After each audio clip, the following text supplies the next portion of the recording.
Do you ever go through these moments where you put a lot of work into something only to have it not work out? I spent 15 minutes kind of giving an update on where things are, where I've been, what's been going on, and I get home, no audio. So I'm going to go through things again, and my hand movements here won't match my spoken words because for some reason the GoPro didn't record the audio. There's really no way to test this in advance. Seriously. It's Wednesday. I got back into New Hampshire at 9 p.m. on Sunday. My butt cheeks were actually bruised. That's how much I rode. I left. In the course of 5 days, I basically rode about 5,000 miles, which doesn't seem like much, but it was. It was a lot of miles. No, I said that back in 6 days. 6 days I rode 5,000 miles. So I had blisters on my feet from walking around in really cheap flip-flops, sandals, whatever you want to call them. Normal aches and pains from just being out of shape. And, of course, a bruised butt. And yes, I've already oiled my oil change and ordered my oil change and my air filter for the GS. So it is time to do her third oil change with me. But I did an oil change at 600 miles, another one at 1450, and now at 7,200 miles I'm doing a third one.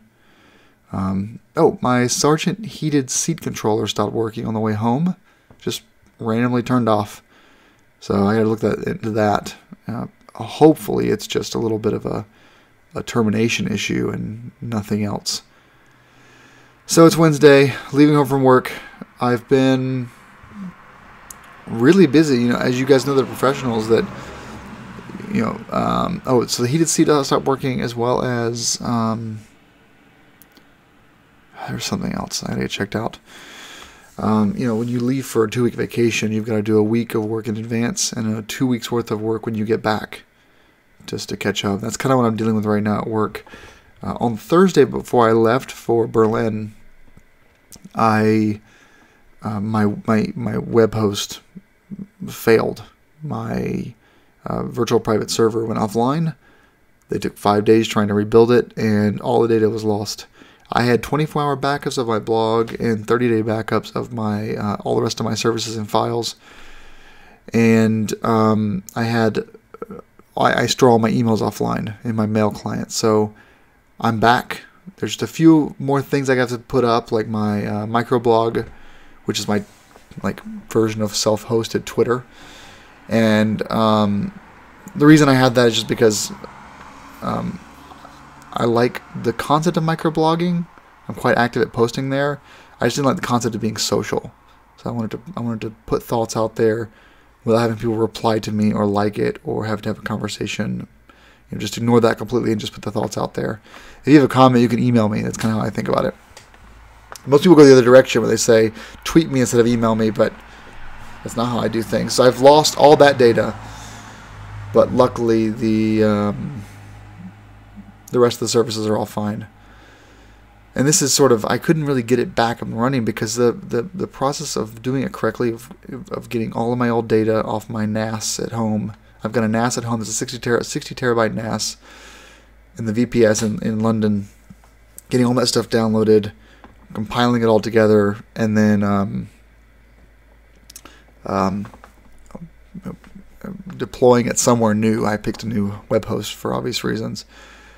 And all the DNS propagations. I've got 8 domain names, various subdomains and stuff. It just all would have been a lot of work to do while I was traveling. So I'm just now getting it done when I got home. So for the past 3 nights, I've been from 4 p.m. to 1 a.m. I've been getting my virtual life back together.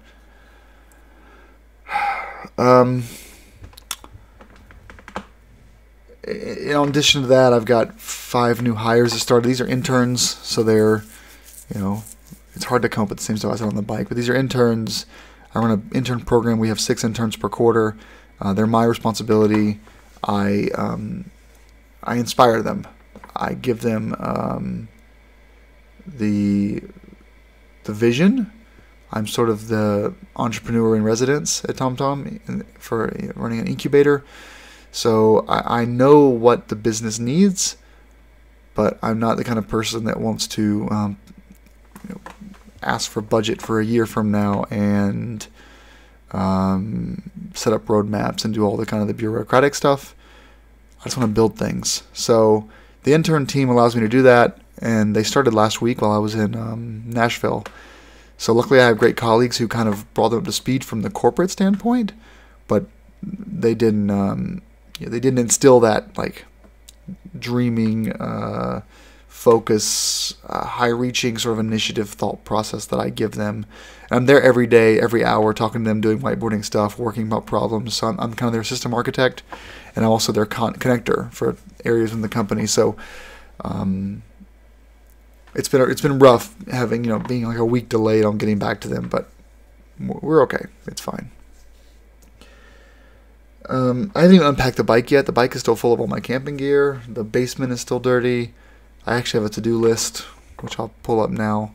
So all the basement stuff of unpacking stuff. I also had a bunch of beer arrive while I was gone, so I have to photograph that, index it in my spreadsheets for insurance reasons. That's a totally separate video. We don't even go into that. I've got to clean all of my motorcycle gear, get things put away, do laundry, all that kind of standard stuff. The server, luckily, is nearly done. For the property management stuff, I've got a whole bunch of stuff, marketing to do, some tenants that are giving me hell, some major stuff going on at one of the condos I manage with just nothing bad, just really busy paperwork time right now with a big owners meeting coming up in July, and new tenants moving in, all kinds of stuff. So I'm doing a lot of that, of course, and then back to the trips. I have 1,200 photos to edit and about 80 videos to edit down. And I also need to reload my MacBook Pro. The OS is being flaky, so I need to reinstall that. While I was on traveling, I met someone from Adobe who has promised to get me a Creative Suite license for a pretty good deal. So for personal use, of course, because I don't do that kind of stuff at work. So that's pretty nice of him. So I'm going to use that pretty soon. I'm going to try Premiere Pro over Final Cut for a couple of weeks, and we'll see how that works out. And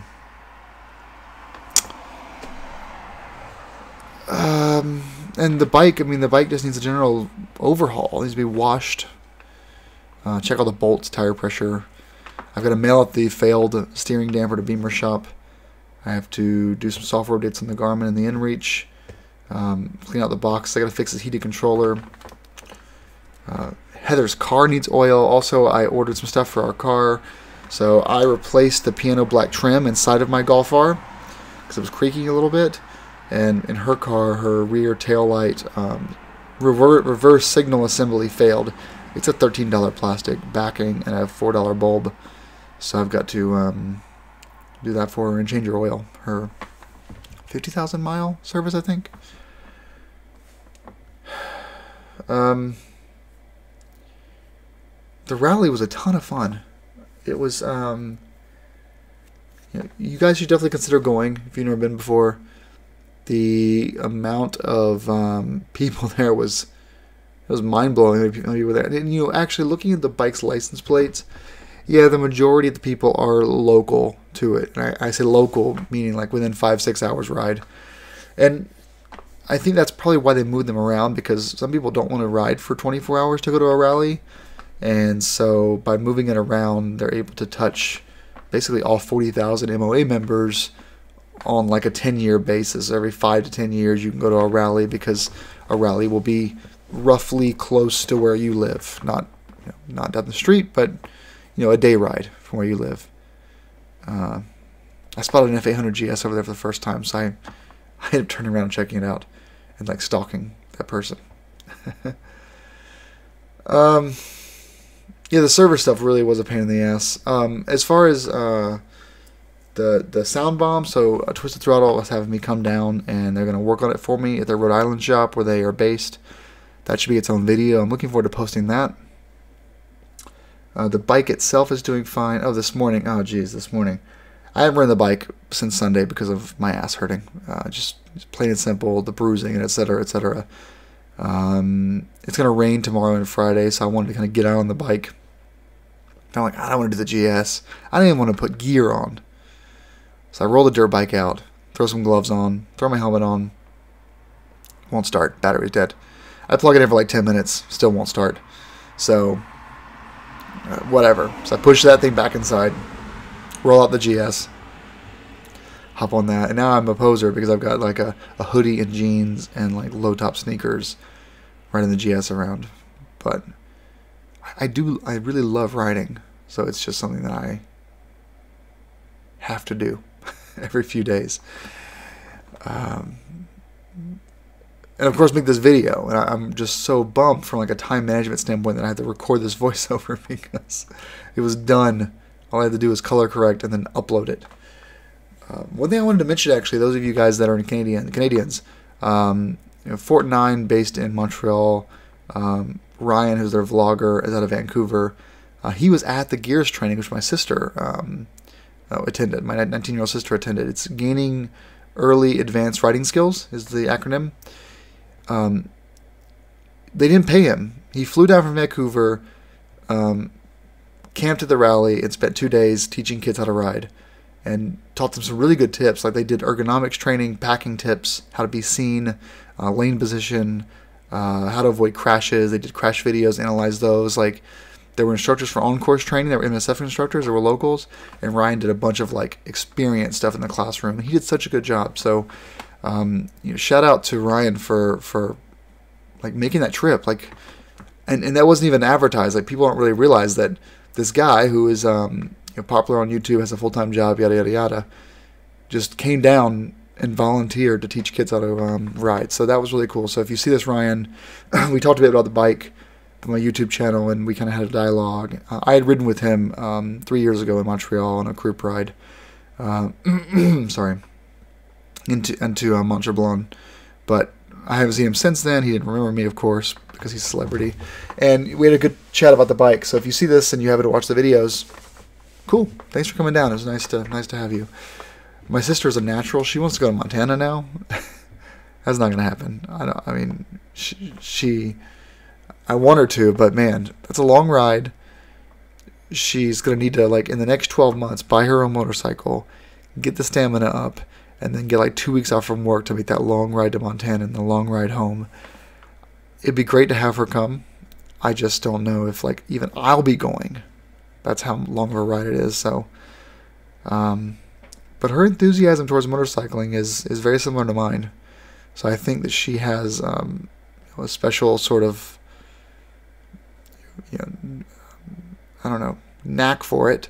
She's a natural. She really is. Watching her do the, they were doing advanced cornering techniques, and she was so good.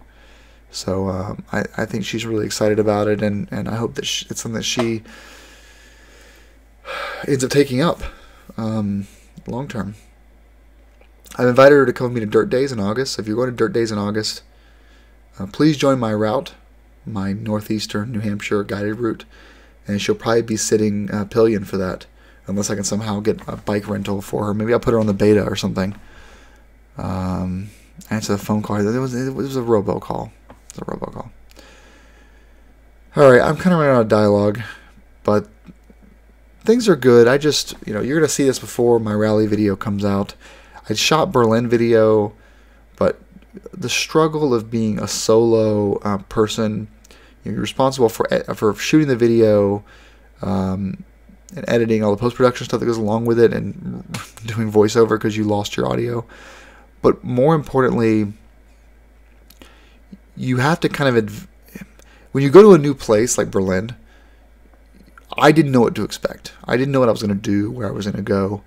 So then to turn that into a narrative or a vlog or a story from just a random bunch of B-roll clips, it's really hard, and it kind of becomes a boring video, kind of like this. So without a goal in mind, I shot a bunch of video and it doesn't really meld, and there's no substance to it. So you're not going to see anything from Berlin. I may post the clips of where I go to the Berlin BMW factory, but that's it. The rest of the time was a blast. My Flickr page below, you can click the link and see pictures both from Berlin and from the MOA rally, and just do that instead. But the MOA video will come out. Again, I'm not quite sure yet how I'm going to frame it, but I've got enough content to make it work, I think. I'm just so happy I have email now. I shot, oh man, I'm so bummed about this. I shot about 120,000 photos off the GoPro Hero Session 5 facing forward on the motorcycle. A photo every 5 seconds on my drive down to Nashville and back up. I want to do this cool time lapse where I take like 32 hours of riding and put it into one like 5-minute video, but the memory card got corrupt and it failed. I've tried to format it, it's dead, so I'm mailing it back to SanDisk and they're going to replace it. So they do a 5-year warranty on their SD Extreme cards, Extreme and Extreme Pro cards, so no fear on that one. I also still have my voice lost. I've been talking all day. I'm busy at work, so anyway, ride safe everyone. Thank you for watching. Rock on.